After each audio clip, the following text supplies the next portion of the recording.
Behind me is the official entrance to Hollywoodbets Greyville, and that's the Avondale entrance, which of course will allow just 50 people through as a result of President Cyril Ramaphosa's announcement that we have been upgraded to level 3, where a whole lot of concessions have been made. But the reality is that it is one of the most exciting race days that I can ever remember, because there are going to be at least 3 or 4 Equus champions crowned on Saturday. And to top it all, we have the reigning filly horse of the year. Her name is Summer Pudding, who will be taking her place in the Golden Bracelet, the last race of the 2021 season. It's going to be an absolute humdinger because there are some outstanding fillies, and she's seriously going to have to bring her A game, which we know that she is capable of doing, to finish her career on such a high note. We are honoured to have her on the racecourse. The preceding race to that is the Whirlpool Champions Cup, where Got the Green Light is the favourite, as he was for the Vodacom Durban July. It was touch and go between him and Lion Backer at the death. But he runs over 1,800 metres, or 9 furlongs if you prefer. He's gone back to Johannesburg and he's come back to KwaZulu-Natal for an onslaught on the Horse of the Year title. Having won 2 Grade 1 races already, the Horse Chestnut over 1,600 metres and the President's Champions Challenge over 2,000 metres, there's little doubt that this 3rd Grade 1 race would secure him Horse of the Year. Rainbow Bridge is a non-runner, also having won 2 Grade 1 races. The same applies to Linebacker. He's won 2 Grade 1 races. The same applies to Captain's Ransom. And the same applies to War of Athena. And of course, Malmoose, let's not forget him. All said and done, it is an absolutely mouth-watering race day. And we're going to catch up with the marketing manager of Hollywoodbets Greyville, Stephen Marshall, to give us his views as to how he sees things unfolding on Saturday, the 31st of July, the last day of the KwaZulu-Natal winter season, the last day of the South African racing season. Yes, Andrew, it's a fitting end to champion season. It's a fitting end to South Africa's racing calendar. So we've got lots to look forward to. Some really great horses that are going to be competing, from the 2-year-olds to the sprinters to the stayers to our middle distance classic horses. So it's all there on Marshall's World Sport Gold Cup Day. The one intriguing race for me that I've got to start with is the Mercury Sprint, because this will decide South Africa's champion sprinter. If the favourite Rio Karari wins, he wins the championship hands down, because he's already won the computer form sprint with contempt. 2 Grade 1s is enough to seal it. But if Paul Matchett's runner, the son of Active War, decides to follow up on his handicap win at Scottsville, it may be his for the taking at weight for age. And then you've got Casimir there as well. He's a past champion. He showed on Vodacom Durban July Day that there's still some races left in him as well. So yeah, a fantastic field. Rio Karari is the champion elect. On the day in the Golden Horse, the handicap, obviously it suited Battle Force. He's now got to come out and prove that he's as good as the rest of these proven sprinters. So yeah, a mouth-watering race that's in store for us there. The 2-year-old colts, I think Waterbury Lane is a very handsome, attractive colt, and he's got to overcome a deep draw, but the way he won on Vodacom Durban July Day was sensational.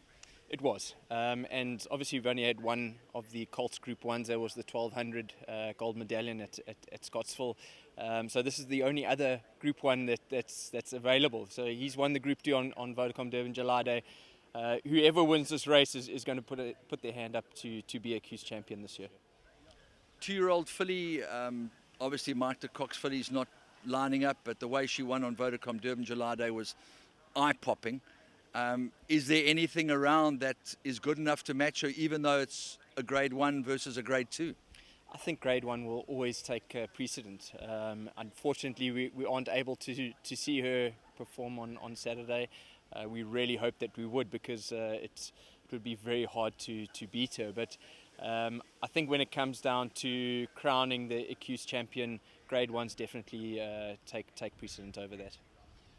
The Gold Cup's not going to give us really much assistance, because, as Joe Somers said, sadly, it's decreased in value, it's decreased in status, but it'll always be a very coveted title to win. It is still the coveted title for the stayers in South Africa. It's the race that that every stayer wants to win. I guess you could say it's the Vodacom Durban July equivalent for stayers. It's the race, and whoever wins that as well will be, I feel, will be crowned champion and Q's stayer of the year. And then the curtain call, the mouth-watering Champions Cup. Obviously, it's sponsored this year by an international flavour, which I think you can tell us more about before we dissect the field. Yeah, we've had the Hong Kong Jockey Club World Pool available on previous race days. It was always the Gold Cup race day was another one that was earmarked as another race day that we would have with the World Pool available. It obviously for the future of South African racing, it's very important that we are able to bring international pools into our racing and that we can benefit from them. They provide stability to betting mostly, so people can still have a big bet and not affect the overall dividend that much, which has kind of been the driver of the open bet through South African racing. And we hope that in future that people put their money back into the SAF-tote pools, because that's where racing is funded in South Africa, and we hope that we can bring the stability and bring more race days into the World Pool events in future. Nothing is likely to usurp the prestige and the fame of the Vodacom Durban July. So there are a few of those horses that are missing from the Champions Cup. Your dad's horse Linebacker and Rascallion have gone back home. So too has Comedy Ding. Rainbow Bridge has gone home. But we've still got representatives of that race, with Catch 22 coming from the Hollywoodbets Gold Challenge. And then, of course, we've got the green light now back in KwaZulu-Natal over a trip that might just be about his best trip. And we've got the Snaith duo of Do It Again and Jet Dark. What do you make of the Champions Cup? Look, I think Jet Dark, he needs to follow up his Queen's Plate win. And actually come up against these horses at these weights and prove that he fits into this class. I think the Gold Challenge run, he needed the run. He'll definitely strip a far fitter horse on Saturday. Do It Again, once again, I think for the second year running, probably ran the best handicap race in the Vodacom Durban July. Now with no luck either, correct. He probably would be in a lot closer to the first two. And yeah, look, got the green light. He was well weighted in the Vodacom Durban July. He ran a cracking race. It did come off a slight rest, so he will probably strip a far better horse on Saturday as well. So again, a great race. It doesn't go anything to help us see who's going to be the champion 3-year-old this year, because I think Malmoose is obviously in there with his Triple Crown victories. Comedy Ding's got to be in there with the pinnacle of South African racing, and then, as you said, Linebacker. But they aren't involved on Saturday, so that's going to be up to the judges.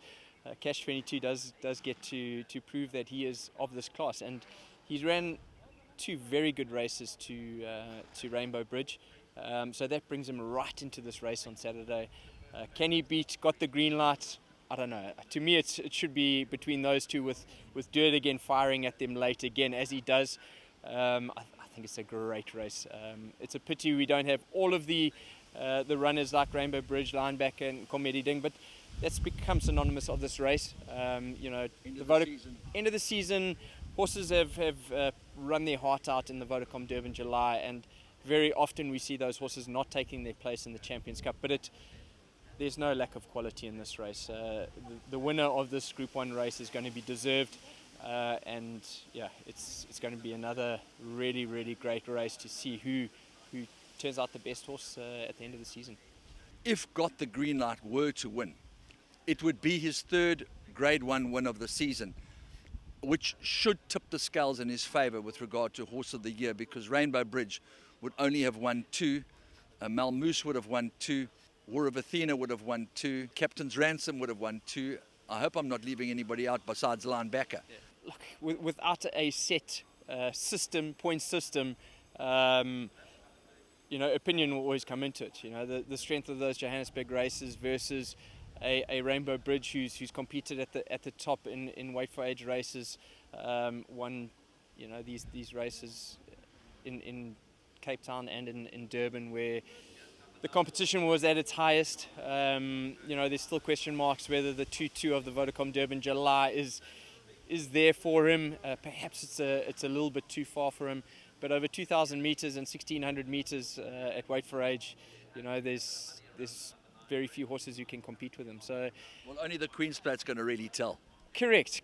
But that's after the season, Yeah. and and we may have the 3-year-olds who this come through and compete in there as well. But for this year's Accuse Champion Horse of the Year, look, got the green light. If he wins on Saturday, we'll definitely put his hand up, and it'll be hard to oppose him. But there will be opinions who say that Rainbow Bridge deserves to be there. There will be people in the corner of Linebacker, in the corner of Malmoose, in the corner of Comedy Ding. But that's what makes racing so interesting. It won't be set in stone who's going to be the winner until it's announced at the Accuse Awards, that's for sure. The reigning horse of the season, Summer Pudding, is going to be here, running the last race of 2021 season. It's almost written in the stars. And if she were to win, she would be handing over the title to perhaps the Horse of the Year. And it's really, really nice that the Gel, Oppenheimer, Slack connection are represented on the day. It would be a cherry on the top, wouldn't it? Look, she's we were quite surprised that she was going to take her place in this field. It's been a while since her last run. We just hope that she produces her best run, that we can give her a send-off that she deserves. She's got nothing left to prove to racing, and obviously we hope that all goes well, that it's befitting of her quality and for what she's done for racing. She's had a massive following. She's been very good PR for the sport of horse racing, and we hope that War of Athena and so many other horses follow that, and that it drives people to our industry and gets them involved in our industry. We need more of these champions, and so we hope that she, without being biased, we hope that she gets her deserved send-off on Saturday. And as you said, it's the last race of champion season. It's the last race of the South African horse racing season. It really would be the cherry on the top.